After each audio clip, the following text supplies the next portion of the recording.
은혜 받으실 하나님 말씀은 구약 806페이지 시편 1편 1절에서 6절까지 말씀이 되겠습니다. 다 같이 합독하시겠습니다.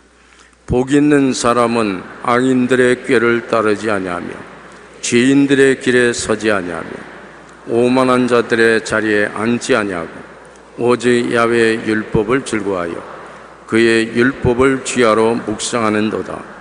그는 시냇가에 심은 나무가 철을 따라 열매를 맺으며 그 잎사이가 마르지 아니함 같으니 그가 하는 모든 일이 다 형통하리로다.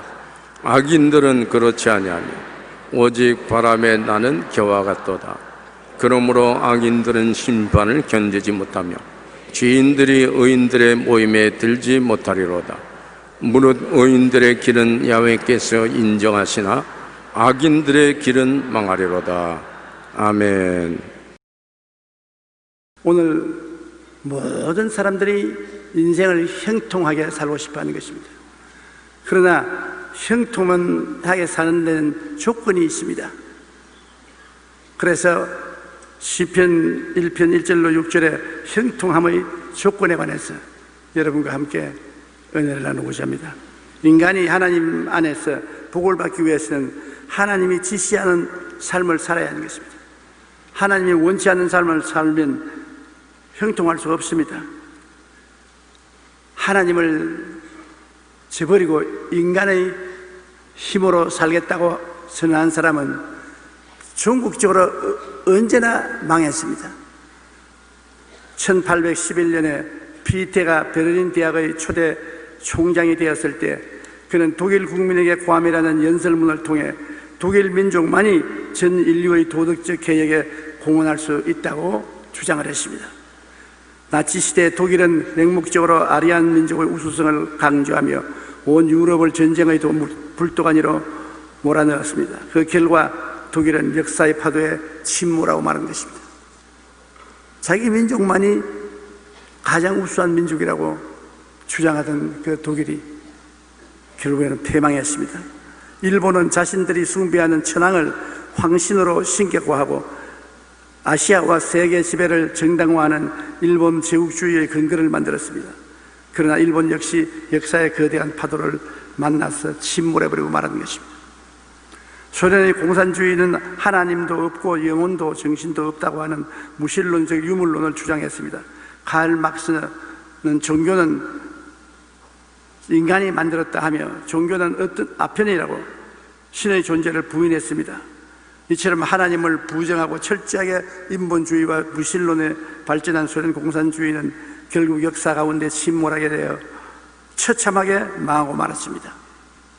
우리는 역사를 통해 하나님 중심으로 설지 않고 인간의 신념이나 사람을 우상화한 민족과 국가는 반드시 역사의 파도에 침몰한다는 사실을 잘 알고 있습니다. 그러므로 우리 복 있는 사람은 이 사실을 마음속에 깊이 새기고 사람을 우상으로 섬겨서 따라서는 안 됩니다. 첫째, 복 있는 사람은 악인들의 꾀를 따르지 아니한다고 말했습니다. 악인들이 세상에 얼마나 많습니까? 그들의 꾀임에 따라가지 않은 것이 복이 있는 사람이라는 것입니다. 아담과 하와는 얼마나 복을 받았습니까?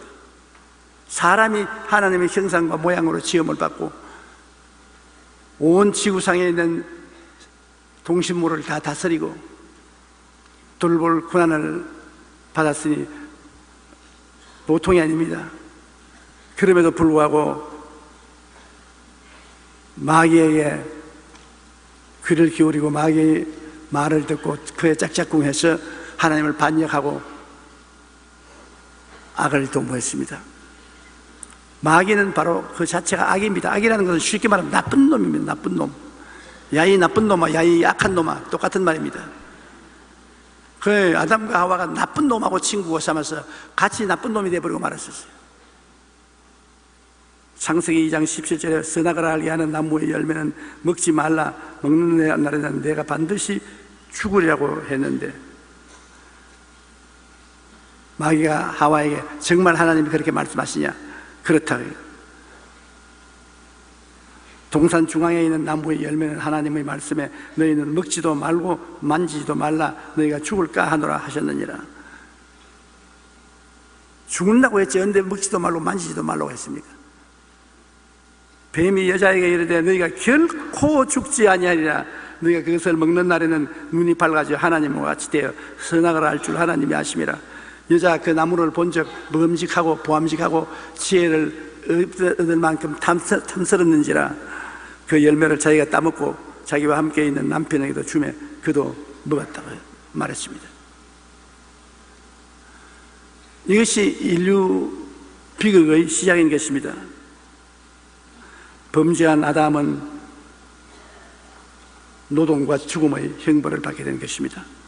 악이란 하나님의 뜻을 거역하고 이 세상에서 파괴하는 절망적인 마귀를 따라가서 죽음을 체험하는 것입니다.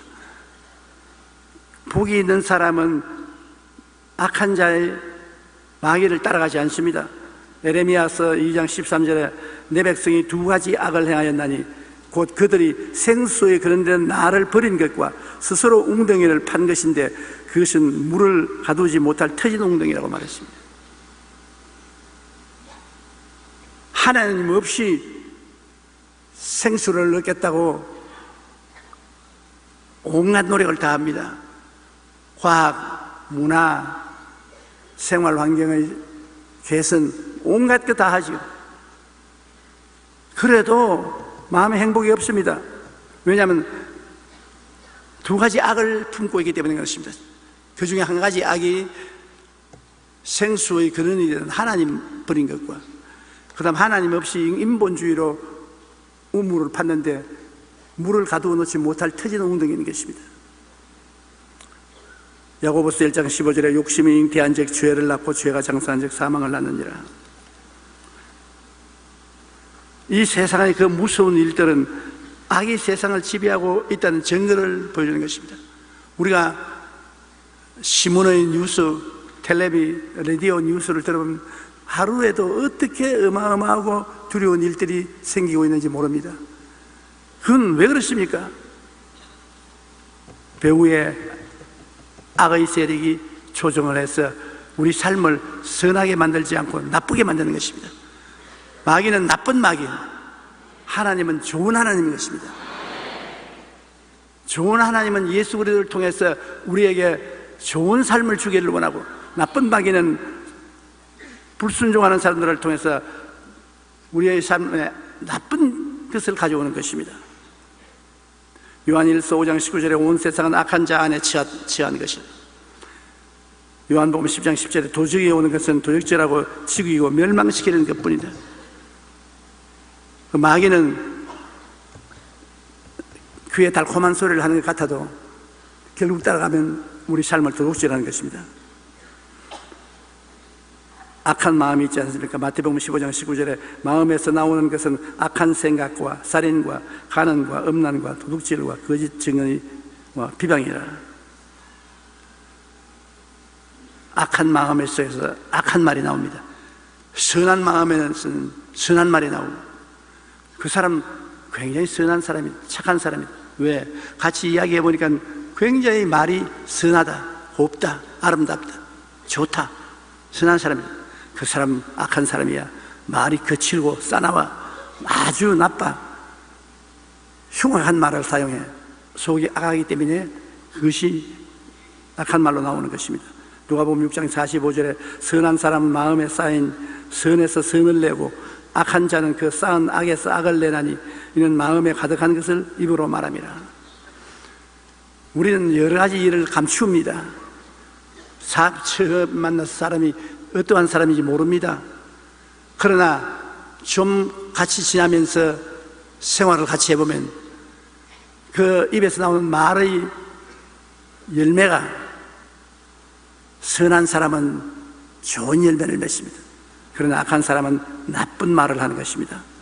베드로전서 3장 10절로 11절에 그러므로 생명을 사랑하고 좋은 날 보기를 원하는 자는 혀를 금하여 악한 말을 그치며 그 입술로 거짓을 말하지 말고 악에서 떠나 선을 행하고 화평을 구하라.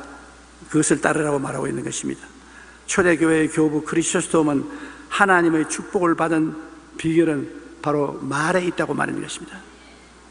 그 입으로 악한 말을 하지 말고 축복의 말을 하라고 강조했습니다. 말은 우리 눈에 안 보이지만은 나가서 운명과 환경을 변화시키는 굉장한 일을 하는 것입니다. 그 말이 무슨 효과가 있다고 그렇게 말 조심하라고. 말은 나가서 그에 해당하는 변화를 가져오기 때문인 것입니다.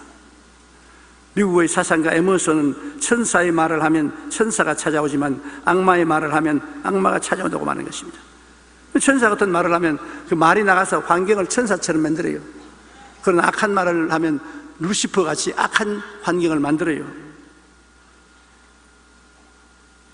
미국의 성공학자 데일 카네기는 그 사람이 성공할 사람인지 실패한 사람인지는 그 사람이 말하는 것을 들어보면 알 수 있다고 말하는 것입니다. 성공한 사람은 언제나 긍정적이고 적극적이고 창조적이고 희망적인 말을 합니다. 그러나 실패하는 사람은 언제나 패배하고 좌절하고 절망하고 망하는 이야기를 하는 것입니다. 쉬지 않고 늘 원망불평 탄식을 말하는 것입니다. 복 있는 사람은 먼저 그 마음에 하나님의 뜻을 따르기 때문에 늘 축복의 말, 긍정적이고 희망찬 말을 합니다.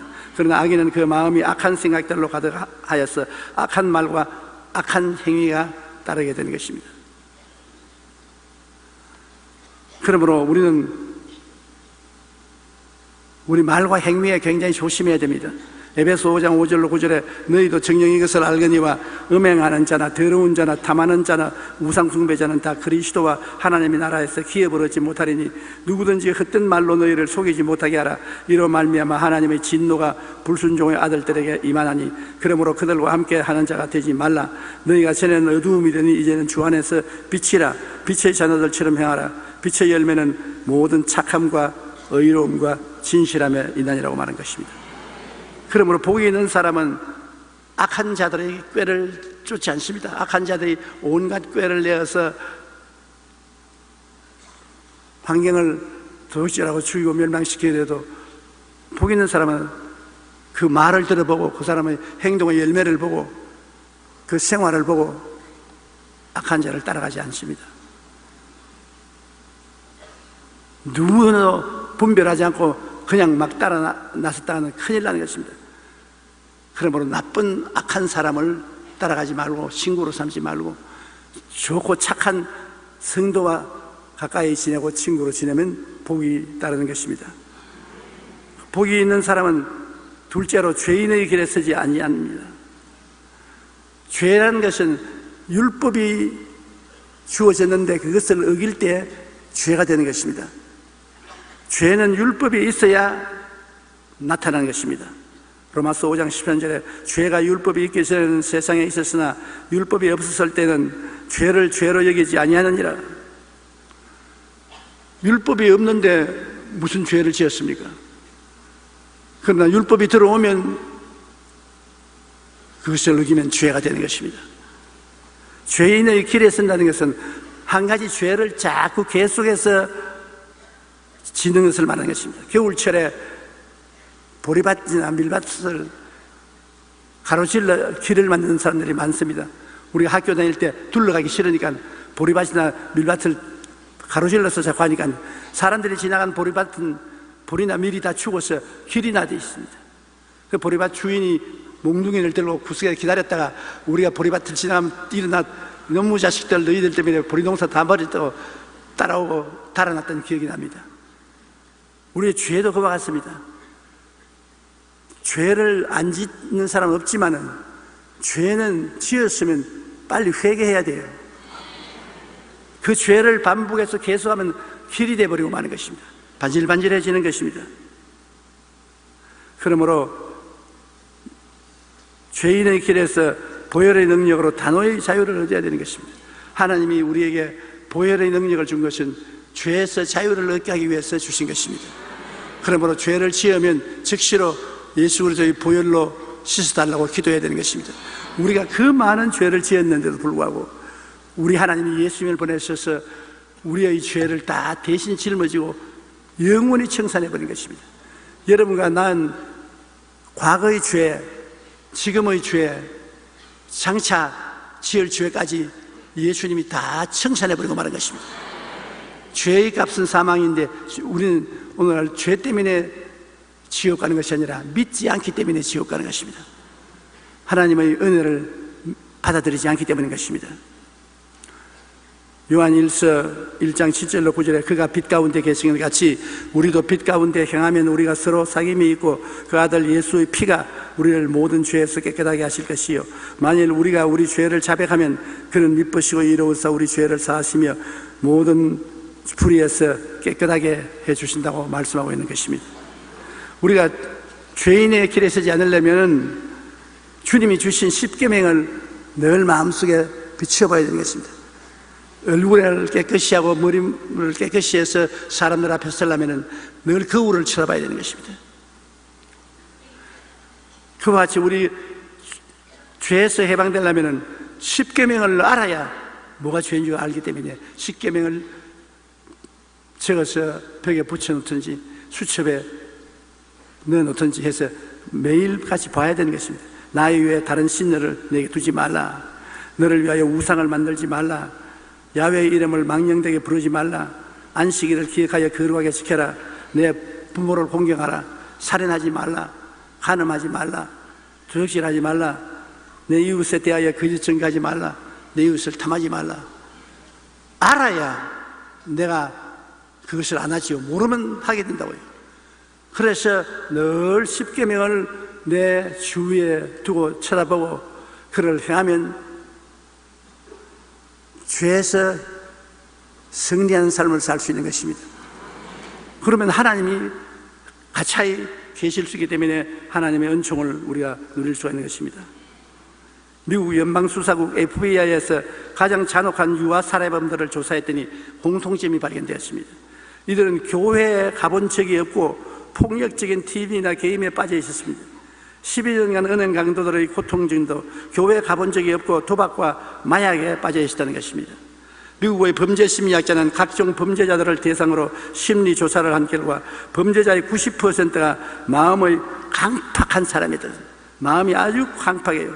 그들의 마음은 굳어지고 병들어서 다른 사람에게 마음을 열지 않아 대화조차 하지 못했다고 말한 것입니다. 그러다가 보니 점점 더 마음이 사납고 강팍해져서 다른 사람들에게 해를 끼치고 폭력을 사용하며 살해까지 하게 된 것입니다. 우리가 하나님을 믿지 않으면 죄의 유혹을 더욱 빨리 받게 됩니다. 죄인의 길에 선다는 말은 죄를 따르는 것이 상습이 되어서 더 이상 양심의 가책도 없이 더욱 잔인하게 되는 것을 말하는 것입니다. 우리는 율법 아래 죄인임을 알고 마음으로 은혜를 구해야 하는 것입니다. 그럴 때 우리는 양심적이고 도덕적인 삶을 추구하며 죄인의 길에 서지 아니하고 하나님의 축복을 받게 되는 것입니다. 죄인의 길에 서서 축복받을 리가 없는 것입니다. 조선 왕조 시대에 충신 중에 이덕무라는 대신이 있었습니다. 그는 왕족의 서자 출신이었지만 시를 많이 쓰고 문장에 뛰어난 정조 대왕 때 규장각을 운영하는 관리로 등용된 것입니다. 그는 자기가 하지 못하는 4가지 것이 있다고 늘 얘기했습니다. 바둑과 장기를 뜰 줄 못한다. 소설을 볼 줄 모른다. 여색에 말할 줄 모른다. 담배를 피울 줄 모른다. 그렇게 말을 했습니다. 그러면서 이 4가지는 비록 죽을 때까지 못하더라도 내게 손에 들어가 하나도 없다. 나는 아이들에게도 이 4가지는 하지 말라고 가르치겠다고 말한 것입니다. 그래서 그는 아주 훌륭한 대신이 되지 않습니까? 미국 초대 대통령 조지 워싱턴은 당신의 가슴 속에 있는 정직한 양심의 불꽃이 꺼지지 않도록 힘써 노력하라고 늘 강조했습니다. 우리의 가슴 속에는 정직한 양심의 불꽃이 다 있습니다.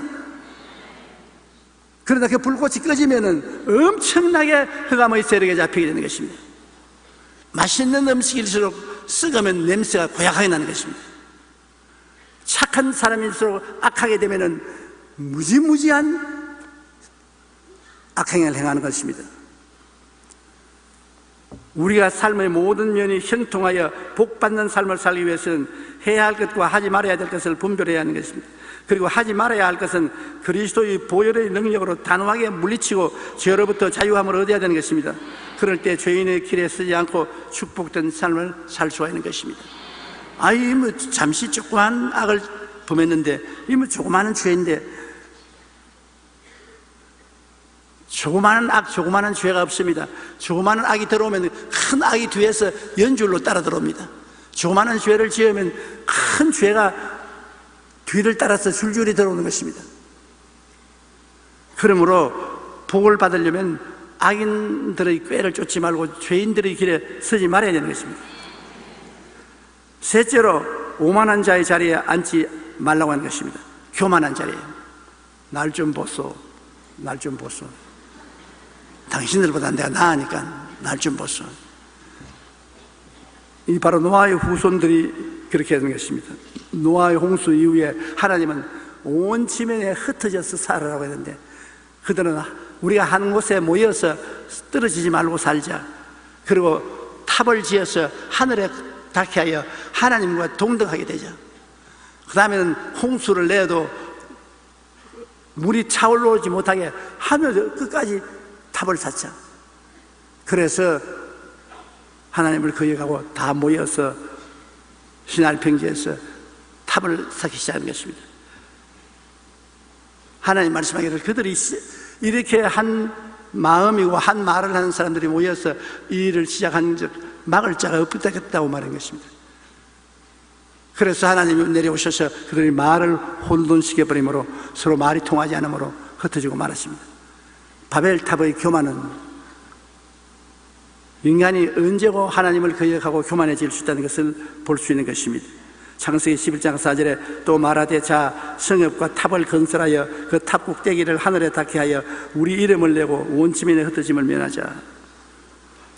그러므로 그 이름을 바벨이라니 이는 야훼께서 거기서 온 땅의 언어를 혼잡하게 하셨음이라. 야훼께서 거기서 그들을 온 지면에 흩으셨더라. 이 바벨탑만 안 세웠으면 우리 외국어 공부하다고 고통 안 나갈 것인데, 외국어 공부하려고 애를 쓸 때마다 바벨탑 때문에 원망스러워요. 외국어 공부가 여러분 쉽지 않습니다.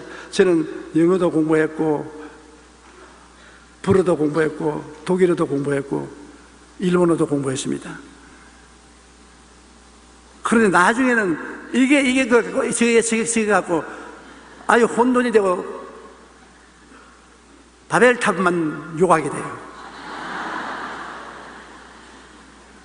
정말 교만은 패망의 선봉이요 거만한 마음은 넘어짐의 앞잡이인 것입니다. 교만하면 패망하고 거만하면 자빠지는 것입니다.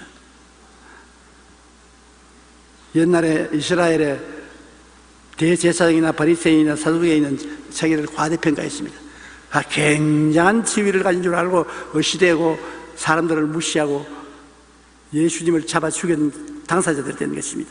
마태복음 23장 5절로 8절에 그들의 모든 행위를 사람들에게 보이고자 하다니 곧 그 경문을 띠를 넓게 하여 옷수를 길게 하고 잔치의 윗자리와 회당의 높은 자리와 시장에서 문안받는 것과 사람들에게 랍비라 칭함을 받는 것을 좋아하느니라. 그러나 너희는 랍비라 칭함을 받지 말라. 너희는 선생이 아니요 너희 선생은 하나요 너희는 다 형제니라. 우리의 선생은 하나 예수님밖에 안 계십니다. 그러면 다 형제입니다. 또한 지도자라 칭함을 받지 말라. 너희는 지도자는 한 분이시니 곧 그리스도시니라. 너희 중에 큰 자는 너희를 섬기는 자가 되어야 하리라. 이사야 13장 11절에 내가 세상의 악과 악인의 죄를 범하며 교만한 자의 오만을 끊으며 강포한 자의 거만을 낮출 것이라. 베드로전서 5장 5절 6절에 하나님은 교만한 자를 대적하시되 겸손한 자들에게 은혜를 주시느니라. 그러므로 하나님의 능하신 손 아래서 겸손하라. 때가 되면 너희를 높이시리라. 하나님은 교만한 자를 사용하지 않습니다. 어느 누구를 쓰려고 하더라도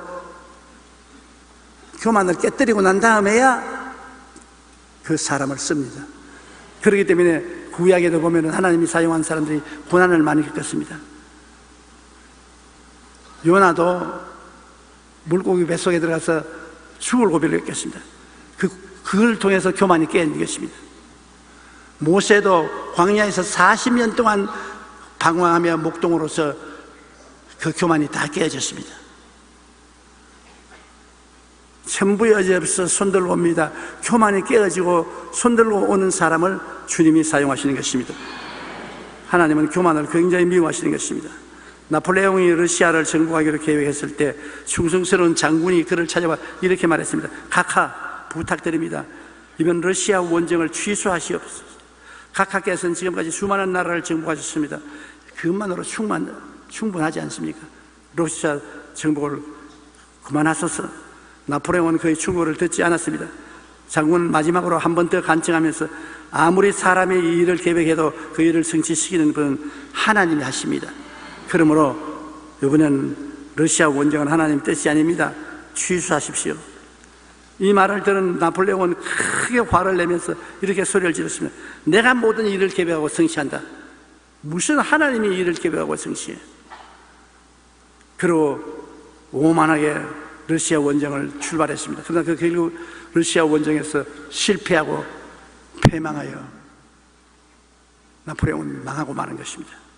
잠언서 16장 18절에 교만은 패망의 선봉이요 교만한 마음은 넘어짐의 앞잡이라고 말하는 것입니다. 마귀는 사람을 교만하게 만들어서 자기 자신을 과대평가하게 하고 하나님과 동등하다고 믿게 하여 결국 패망의 길로 인도하는 것입니다. 우리가 하나님 앞에 복을 받고 형통한 삶을 살기 위해서는 늘 낮아지고 겸비한 마음을 가져야 합니다. 결코 오만한 자들의 자리에 함께 앉아서는 안 되는 것입니다. 내가 복을 받고 높아질수록 낮아져야 되는 것입니다. 낮아지는 사람을 하나님은 붙들어서 높이 올리시고 놀리는 스스로 높아지는 사람을 낮추시는 것입니다. 겸손해진다는 것 참 귀하고 아름다운 축복인 것입니다. 프랑스 사상가 몽테뉴는 그의 책 수상록에서 교만에 대하여 이렇게 말했습니다. 교만, 강팍함, 사기는 패망의 삼총사다. 미국 스탠퍼드 대학교 심리학 교수인 루이스 스터머는 IQ 160 이상의 천재들의 일생을 조사한 적이 있습니다. 그런데 천재 아이들의 대부분이 성인이 되어 실패자의 인생을 살고 있다는 것을 발견하고 그 원인을 살펴봤습니다. 여러분, 학교 다닐 때 점수를 잘 받고 공부 잘했다고 해서 세상에 1등을 하지 않습니다. 우리 아버님이 늘 그 말을 했어요.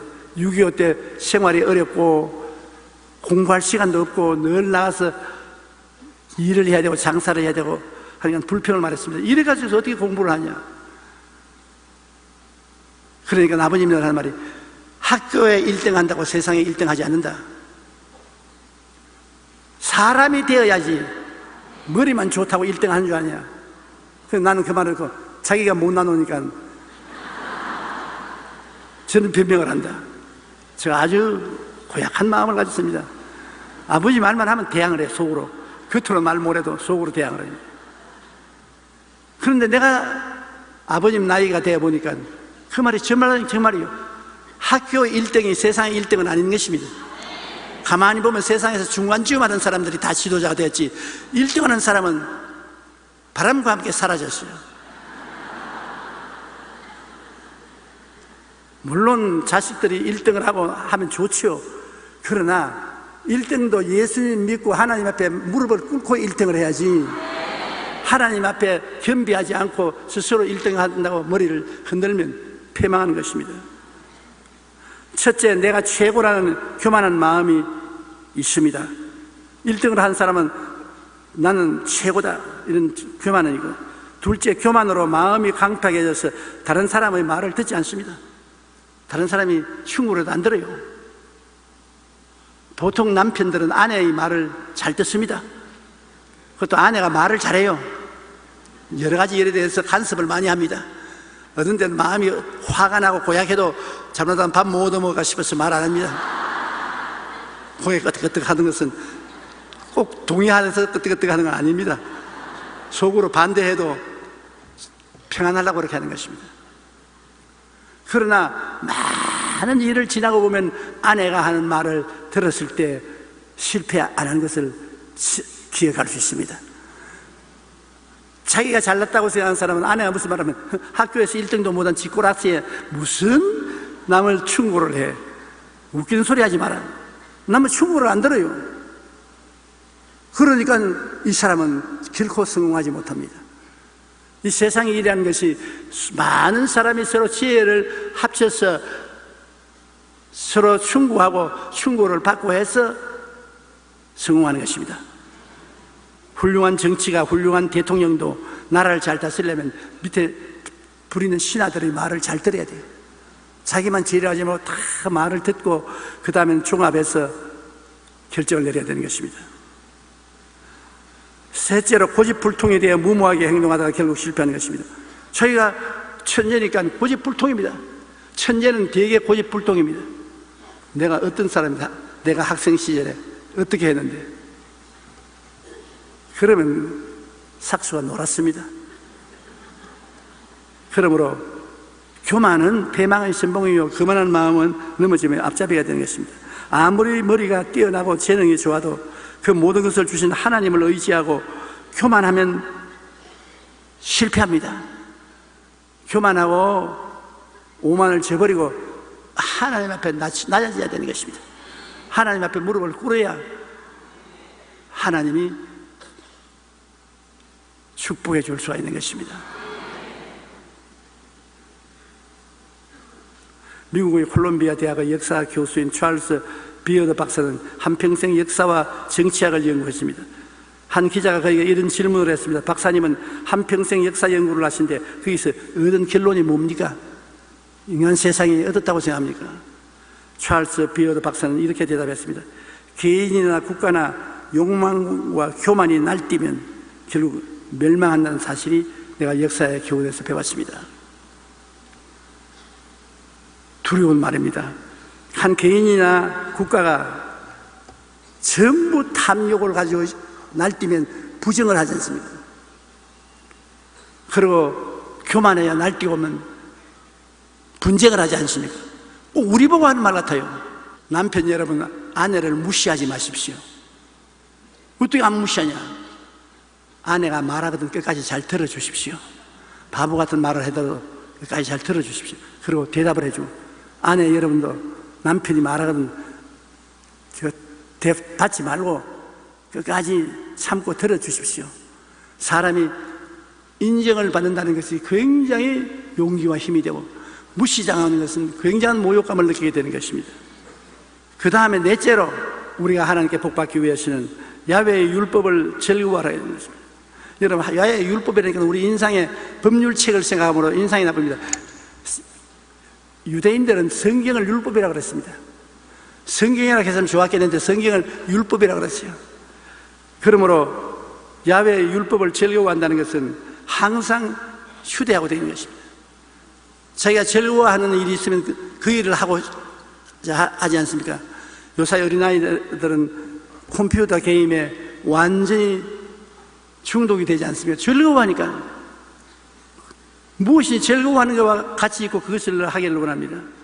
그러면 우리 예수 믿고 성공하는 사람은 이 말씀을 늘 휴대하고 말씀과 같이 해야 되는 것입니다. 신명기 17장 19절에 보면 평생에 자기 옆에 두고 읽어 그의 하나님 야훼를 경외하기를 배우며 이 율법의 모든 말과 이 규례를 지켜 행할 것이라. 평생에 내 곁에 두고 읽고 묵상하고 그 기록한 대로 행하려고 노력을 하는 것입니다.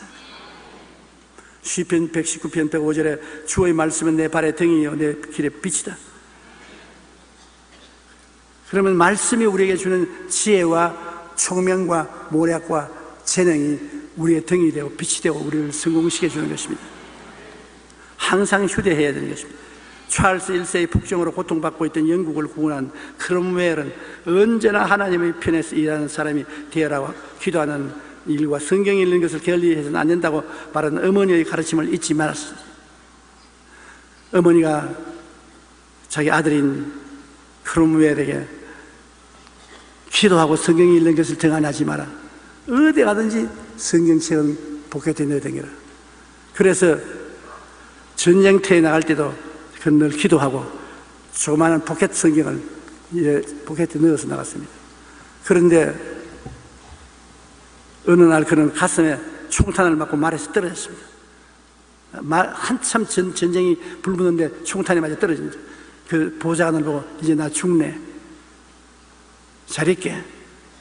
그런데 안 죽어요. 가슴에 피가 솟구쳐 오를 줄 알았는데 피가 솟구쳐 안 올라요. 그래서 이상하다고 가슴에 손을 넣어보니까 총탄이 성경에 맞아가지고 있어. 성경이 반 뚫어지고 총탄을 막아버렸어.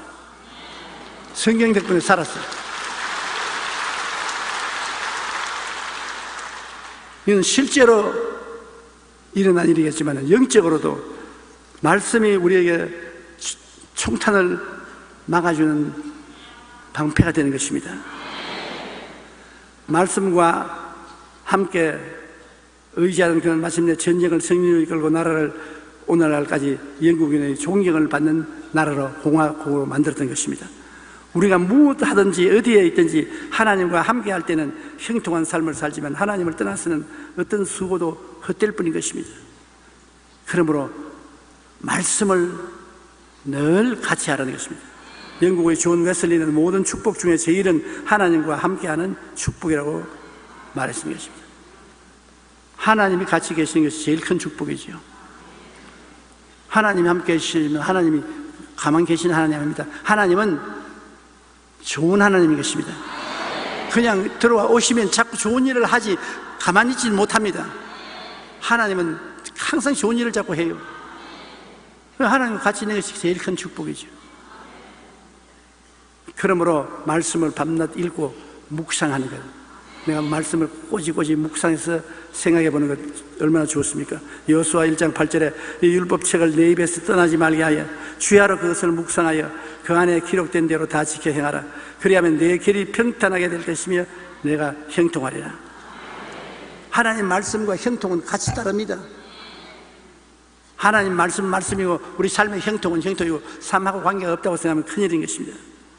요한계시록 1장 3절에 이 예언의 말씀을 읽는 자와 듣는 자와 그 가운데 기록한 것을 지키는 자는 복이 있다. 하나님 말씀에는 복이 함께 따르고 형통이 함께 따릅니다.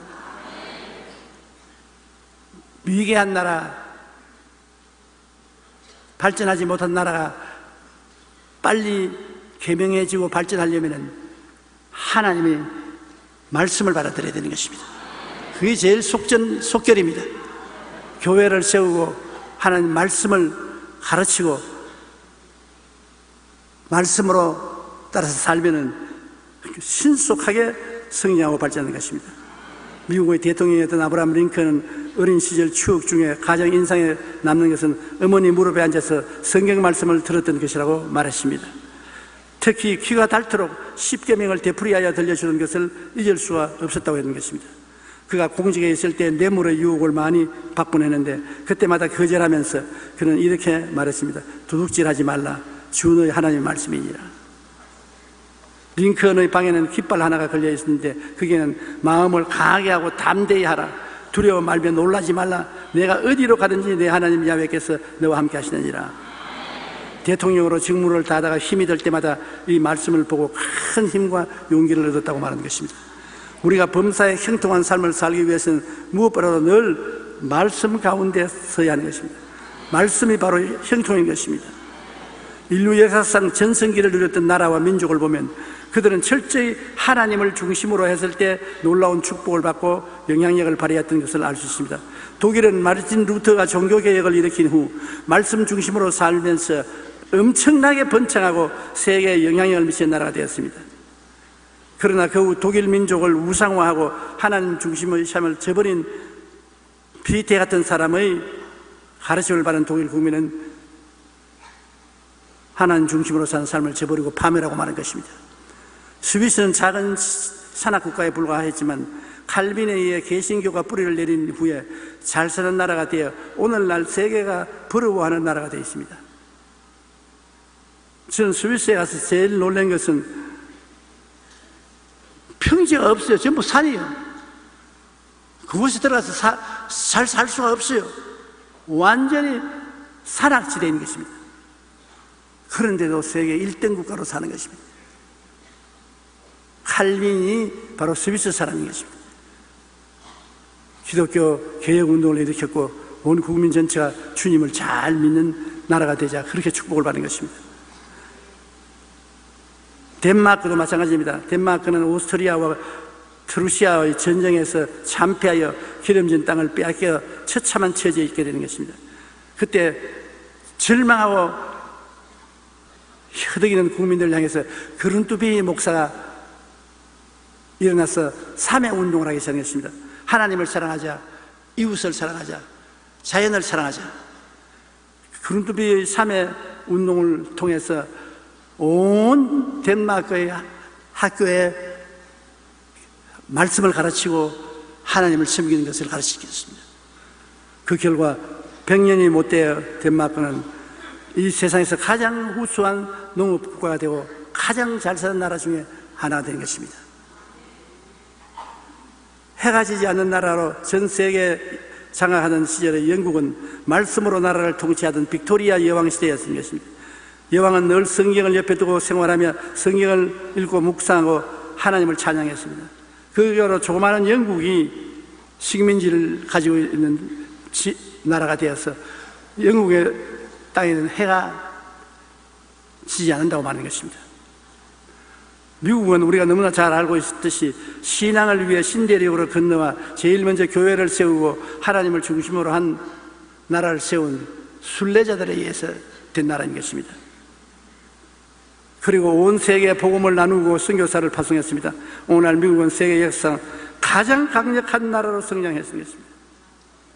사람들이 말하기를 얼마 있지 않냐면 중국이 미국의 경제를 앞질 것이라고 그 인간적으로 계산해서 그렇게 말하는 것입니다. 중국이 미국처럼 교회를 마음대로 세우는 것을 허락해주고 선교사가 마음대로 갔다 왔다 할 수 있는 나라로 만들어주면 그렇게 될 수 있는 것입니다. 지금도 엄청난 핍박을 가하고 있는 중국 정부, 그 정부 하에서 절대로 미국을 이기지 못합니다.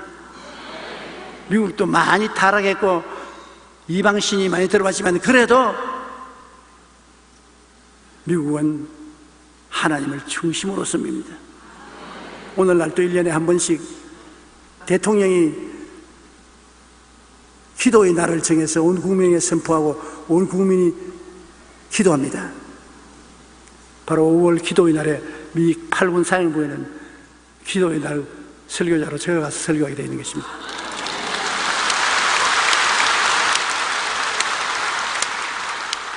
굉장히 감동을 받았습니다. 왜냐하면 대통령이 이 나라는 우리 민족을 위한 기도의 날이라고 생각하고 모든 공무원들이 다 모여서 기도한다. 그럼 8군 사령부의 장군들이 다 모여서 기도한다. 그러니 하나님이 복을 줄 수밖에 없지요. 개인도 국가도 모든 일에 형통하여 잘 살기 위해서는 먼저 그릇이 준비해야 되는 것입니다. 악인의 꾀를 쫓지 말고 죄인의 길에 서지 말고 오만한 자의 자리에 앉지 말고 하나님의 말씀을 사랑하여 주야로 묵상하는 사람이 되어야 되는 것입니다. 우리의 삶이 형통하기 위해서는 그릇이 준비해야 되는 것입니다. 거지도 그릇이 있어야 얻어먹는다고 아무것도 없이 빈손들로 밥 좀 주이소 얻어먹을 수 없어요. 다윗은 지극히 형통한 이스라엘 왕이 되었습니다. 그가 하나님을 찬미한 시편 제1편에 복 있는 사람의 조건을 기록하고 있습니다. 자기가 그렇게 살았기 때문인 것입니다. 시냇가에 심은 나무가 철을 따라 열매를 맺으며 그 잎사귀가 마르지 아니함같이 하는 일마다 하나님이 같이 계시면 형통하게 되는 것을 말합니다. 미국의 정치가 벤자민 프랭클린은 나이가 든 후에 자신의 삶을 돌아보며 이런 유명한 말을 남겼습니다. 첫째, 나의 삶이라 할지라도 내가 마음먹은 대로 되지 않는다. 내 삶을 내 마음대로 살 수 있냐? 그럴 수 없다는 것입니다. 둘째, 내 삶은 온전히 주관하시는 분은 하나님이라는 것을 깨달아야 한다. 셋째, 지금까지 내가 살아오면서 하나님의 뜻에 순종한 만큼 내게는 행복과 성공이 있었다는 것입니다. 미국의 오랄 로버트 목사님은 저하고 아주 가까운 친구 목사님이었는데 최근에 천당 갔습니다만 하나님의 축복을 받기 위해서는 먼저 축복받을 만한 그릇이 되어야 한다. 자기 삶이 하나님을 모실 만한 그런 삶이 되어야 된다는 것입니다. 형통하여 축복받는 삶을 살기 위해서는 먼저 축복의 그릇을 잘 준비해야 합니다. 하나님의 뜻을 따라 하나님이 기뻐하시는 삶을 살 때 우리는 시냇가에 심은 나무가 시절을 쫓아 열매를 맺으며 그 잎사귀가 마르지 아니함 같으니 그 행사가 다 형통하리로다. 하나님은 우리가 형통하기를 원하십니다. 형통해야 주의 사업에 많은 물질을 기여할 수 있는 것입니다. 헐벗고 굶주리고 가난한 사람을 도와줄 수 있는 것입니다. 저 땅끝까지 그리스도의 복음을 전할 수 있는 것입니다. 하나님은 우리가 모든 일에 항상 모든 것이 넉넉하여 모든 착한 일을 넘치게 하기를 원하시는 것입니다. 그러므로 우리가 하나님 앞에 그릇만 준비하면 어떠한 환경에도 하나님은 우리를 버리지 않고 우리와 같이 해주시는 것입니다. 복 있는 사람은 악한 자의 꾀를 쫓지 아니하고 죄인의 길에 서지 아니하며 오만한 자의 자리에 앉지 않고 하나님의 율법을 즐거워하여 그 율법을 주야로 묵상하는 자들. 어렵지 않습니다. 누구든지 그렇게 될 수 있습니다. 내 마음에 결심을 하면 하나님이 길을 여십니다. 내 환경을 두려워할 필요 없습니다. 아무리 환경이 나빠도 하나님은 환경보다 더 크신 하나님이 계십니다. 그러므로 여러분, 성공적으로 인생을 사는데 필요한 이 조건을 여러분 반드시 실천하십시오. 잘 실천하면 큰 복을 받을 것이고 조금 하면 조금 받을 것입니다. 하나님은 구말리 멀리 장신에 있지 않습니다. 여러분 곁에 계십니다. 우리 곁에 있어요. 그러므로 우리가 속으로 하는 기도도 듣고 하시죠. 은하표 별 저 건너편에 계시면 우리가 속삭이는 말을 누가 듣겠습니까? 하나님은 항상 우리와 같이 계세요. 그러므로 하나님께서 여러분을 기쁘게 여기사 큰 복을 주게 되시기를 주님 이름으로 축원합니다. 기도드리겠습니다. 살아계신 아버지 하나님, 우리가 이 땅에서 형통하게 살 수 있는 길을 하나님은 이미 우리에게 주신 것을 감사합니다. 하나님이 주신 길을 우리가 받아들이지 아니하고 따르지 아니함으로 늘 고생을 하는데 오늘 원하오니 아버지 하나님이 주신 길을 기억하고 이 길로 행하게 도와주시옵소서. 그리고 강하고 담대한 기도와 믿음을 갖게 도와주시옵소서. 예수님 이름으로 기도드립니다.